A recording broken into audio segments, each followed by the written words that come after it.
Part 1. Part 1. You will hear part of a telephone conversation between a job seeker and a recruitment agent. First, you have some time to look at questions 1 to 6.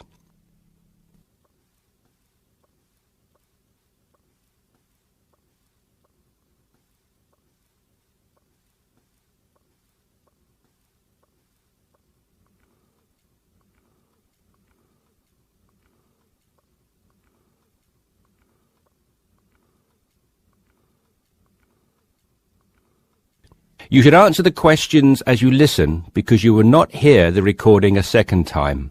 Listen carefully and answer questions 1 to 6. Yes, so that's Janet Thompson.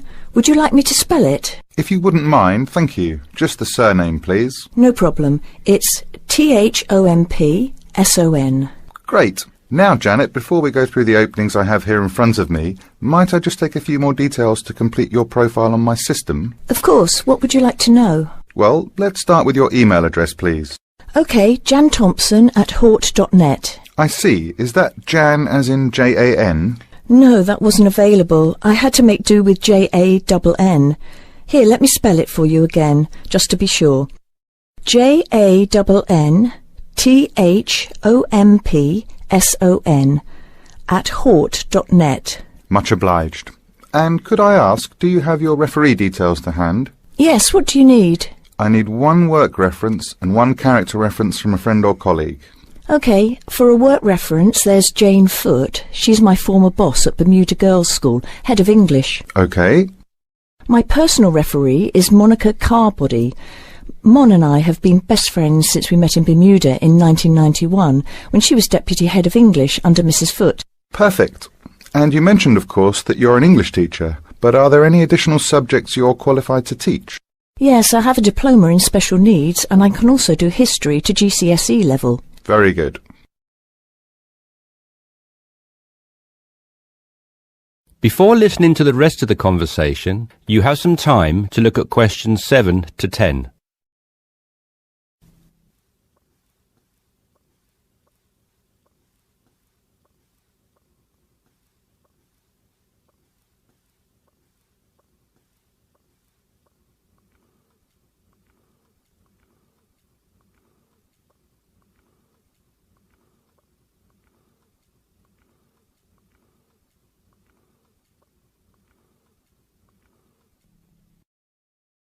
Now listen and answer questions 7 to 10.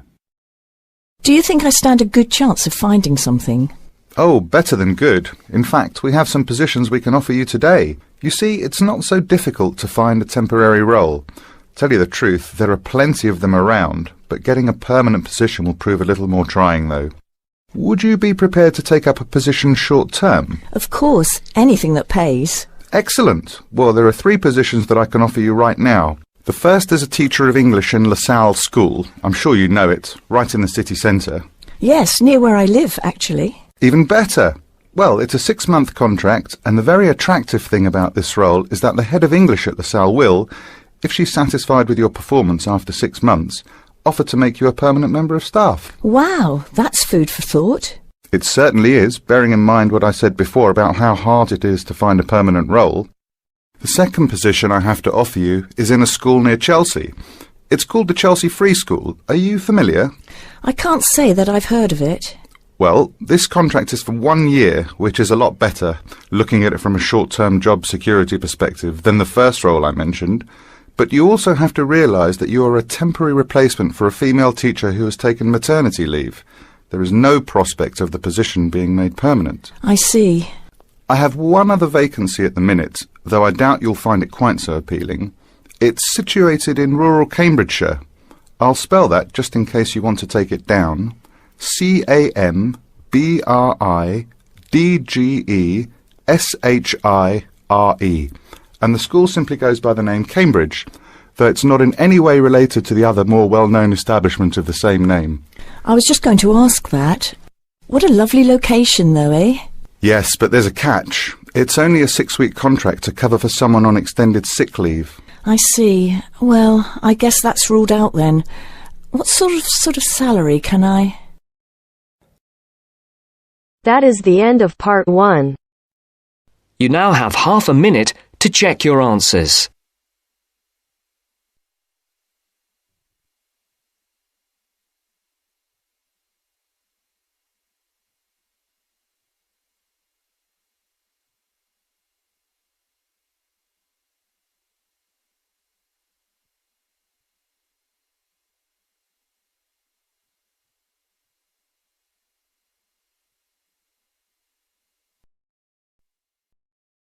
Now turns to part 2.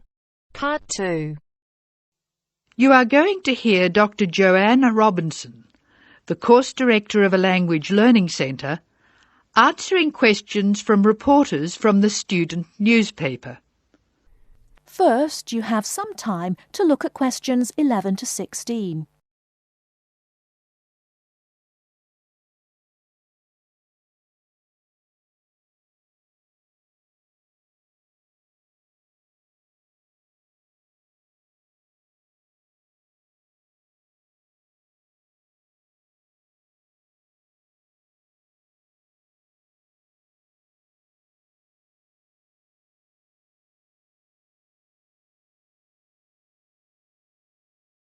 Now, listen carefully and answer questions 11 to 16. Welcome to the Language Learning Center. I'm Joanne Robinson. You must be the reporters from the Examiner. Please come in and sit down. Hello, Dr. Robinson. Yes, we're from the Examiner. I'm Cheryl Perkins and this is Don Klim. May I start with a question? Did this college really start with Brazilian students? It did. The Language Learning Center was founded in 1985 to look after a group of students from Brazil who wanted to study here. Those 20 students soon grew to 60, and as you can imagine, we had severe accommodation problems. Somebody said you were in the old amenities block, right near the engineering school. They have a good memory. Yes, we were there because the university hadn't believed we would expand so quickly. The problem wasn't solved until we moved into these new premises in Bancroft House in 1987. When did you start taking students from other countries? About 1990. We now have students from 13 different countries enrolled, and we expect a large group from Turkey next month. Yes, we've noticed a lot more advertisements for Turkish restaurants in our advertising section. Well, 40% of our students come from Turkey, by far the largest single national group. And I believe there's been an influx to the rest of the university. There are a lot of Turkish students studying hospitality. Do you offer anything special to the students? Yes, we do. There are several things which make us rather different from other language schools. English is certainly not restricted to English for academic purposes here.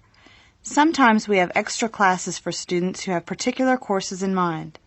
And we have just said goodbye to a group of 30 Indonesian students who were preparing for a university course in agriculture. They came to us for English for farming, and they were with us for a long time. We miss them. How long do students usually stay at the Language Learning Center? It varies, so I'll talk about the average. Most of our courses last for 5 weeks, but to make any real progress, a student needs to be here for at least 3 terms. That's 15 weeks.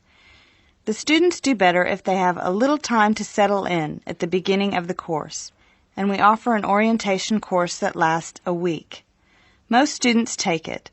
It helps them to settle down, and it gives us plenty of time to test them and place them at the right level. How many people are in each class? We sometimes go up to 18, but our average class size is 14 students, and some classes have as few as 7 participants. It depends on the needs of the group. You were saying that you miss your students when they go. How do you attract students? I mean, how do they hear about the Language Learning Center in the first place? We're included in the university advertising and marketing, and we have our own website. The thing which works best for us, though, is word of mouth. Students who leave us often send us their friends. In fact, a student who arrived today was carrying a photograph for me of a former student and his baby. It sounds like a nice place to be. It is. A lot of our students make lasting friendships while they're here. Before you hear the rest of the talk, you have some time to look at questions 17 to 20.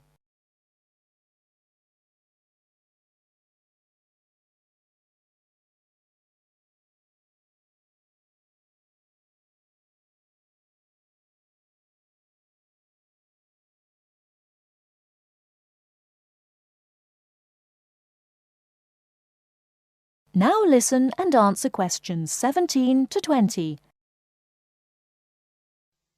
Making friends with other students sounds special enough. I'd like to emphasise that in the student newspaper. We do try to get our students to be part of the wider university. How do you do that? Do you encourage them to join the sports centre, for instance? Indeed we do. The sports centre is always looking for active participants, particularly in soccer. Oh, and something else. You might like to mention that we don't teach just English here. I mean, we're a language centre, not an English language centre. You may learn Spanish, Mandarin, and Russian here, and we can sometimes offer other languages. This means we can have some students who are native speakers of those languages as conversation partners for English-speaking students. Who can do these courses? At this stage, any native speaker of English. What about the people who are learning English? Can they do a non-English language course? At this time, only if they've almost finished their English language course. You see, we try very hard to involve students who are native speakers of English as conversation leaders, and we encourage our students to join groups on the campus. For instance, if they enjoy music, there is an active jazz group available to everyone, and that's a lot of fun. On the other hand, elementary students can't go to the drama group. Their English just isn't ready for that sort of activity. But the university choir welcomes all the singers it can find. They often do large productions that need a lot of voices. I imagine the special conversation groups are open to all your students. I wish they were. I'm sorry to say they're a special service we provide for elementary students only. Is there anything else I can tell you? I'd be really pleased if you could write about the courses we offer in foreign languages. I think our readers will be very interested in that. Thank you for your time, Dr. Robinson. Yes, thank you very much. Goodbye. Thank you for giving me the opportunity to talk about the centre. It's always good to let the rest of the students at the university know what goes on in our classrooms and outside them.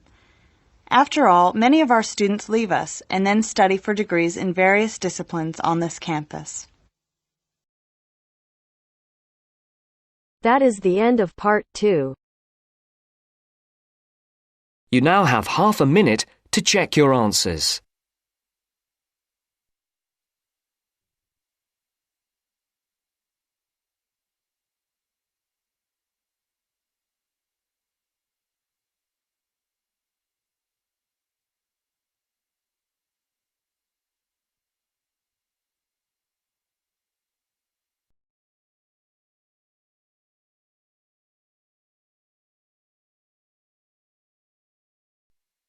Now turns to part 3. Part 3. You will hear two business studies students, Evelyn and Mark, preparing for a seminar presentation. Before you hear the conversation, you have some time to look at questions 21 to 25.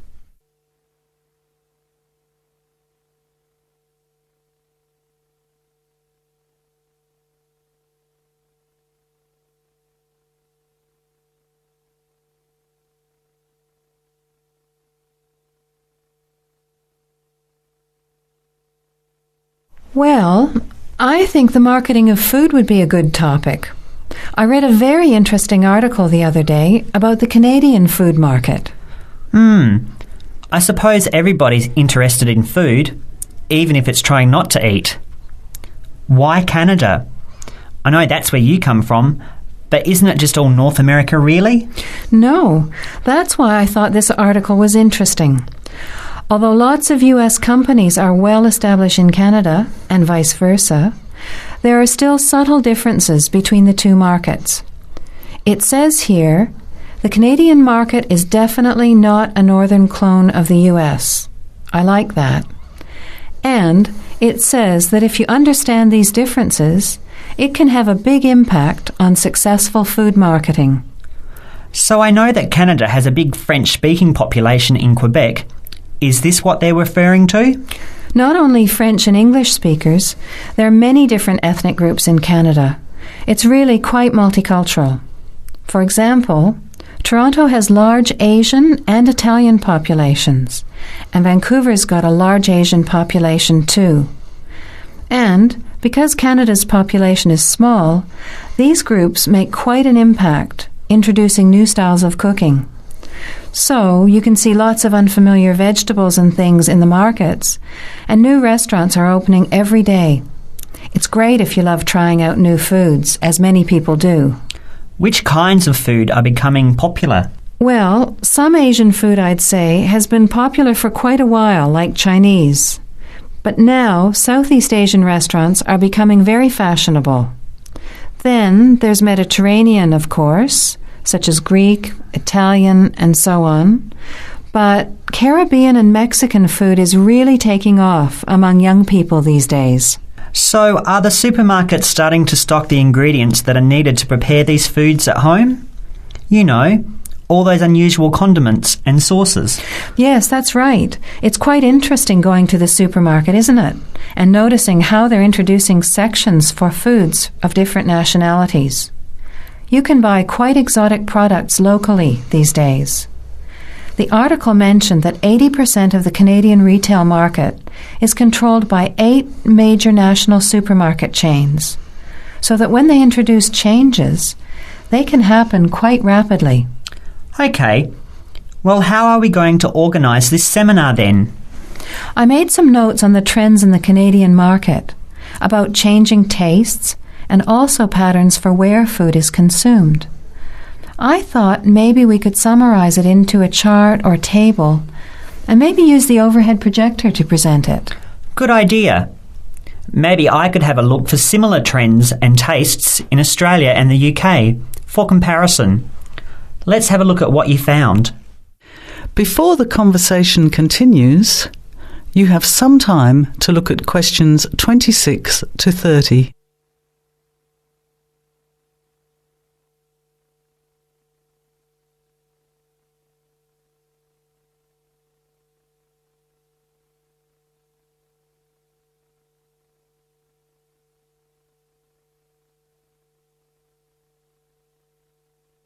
Now, as the conversation continues, answer questions 26 to 30.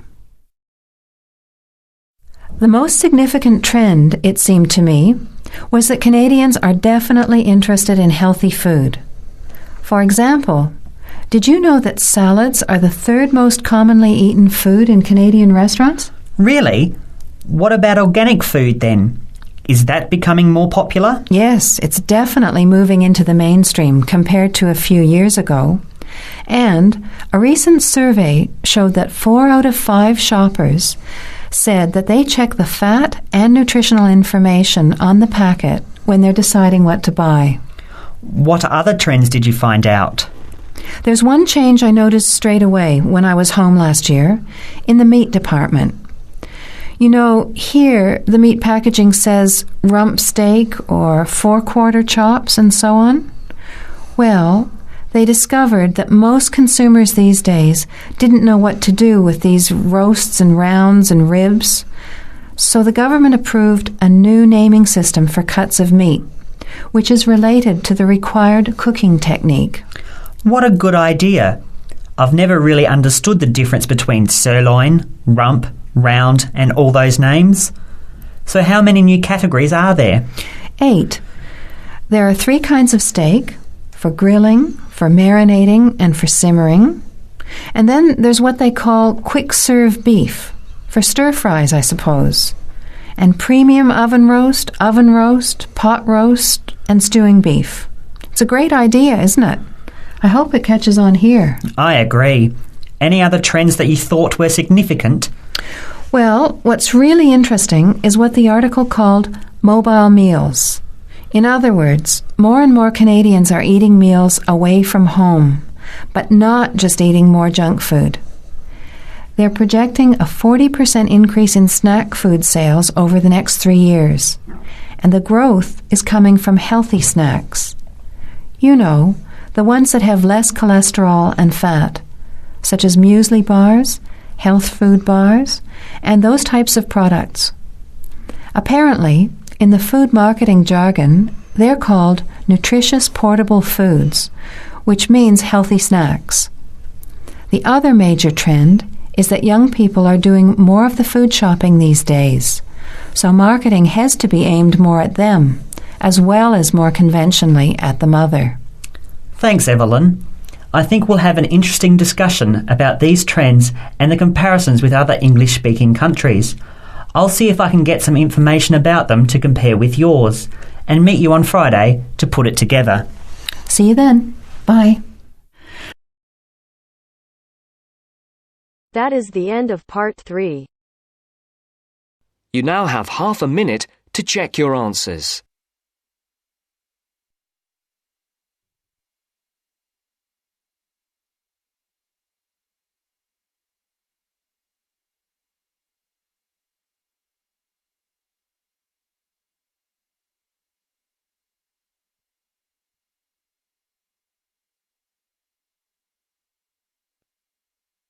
Now turns to part 4. Part 4.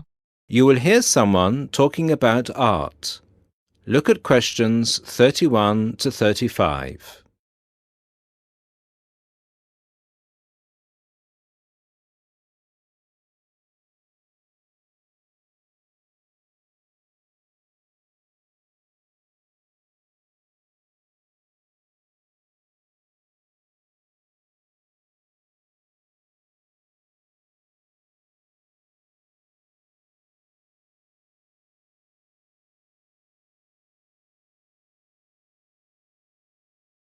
Listen to the first part and answer questions 31 to 35.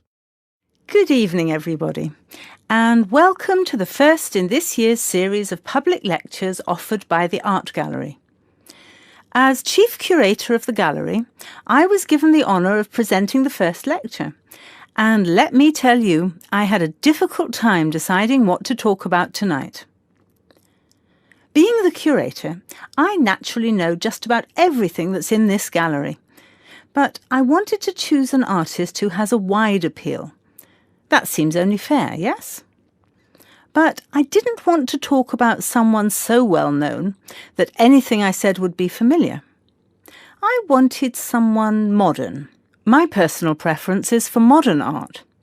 But, again, I wanted to choose someone who had the potential to appeal to all art lovers, whether they're attracted to traditional forms, Impressionism, Surrealism, or what have you. So, having spent the last 5 years as a visiting professor in Barcelona, it's not surprising that I finally chose to talk about one of the greatest Catalan artists, one whose work is likely to be familiar to many of you, Joan Miró. Look at this. And this. And this. Ring any bells? Miró's most famous and most widely reproduced works tend to be like this. Bright primary colours with lots of asymmetrical forms. He painted on large canvases, larger than himself quite often, and his paintings depicted birds, trees, flowers, and other features of the natural world. But Miró produced a great variety of work, and it's about some of his lesser-known paintings that I would like to speak this evening. Miró was born in Barcelona in 1893, the son of a goldsmith. He began to show talent very early, and in 1926 went to Paris, where he was drawn to the Surrealists of Montparnasse. He did not define himself as a Surrealist, however. He preferred to stay free to experiment with other artistic styles as he wished. Miró had an intense dislike of much of the painting and many of the painters he knew. He wished to do something totally different, to express his contempt for bourgeois art. And yet, ironically, Miró's success has made his works much in demand among art collectors of the world. But we can't really talk about the artist without looking at his art. And that's what I'd like to do now. To take a look at just a few of Miró's works and think about what it is that makes them special. Special to me, and to a great number of people who flock every day to the Miró Foundation in Barcelona. Now look at questions 36 to 40.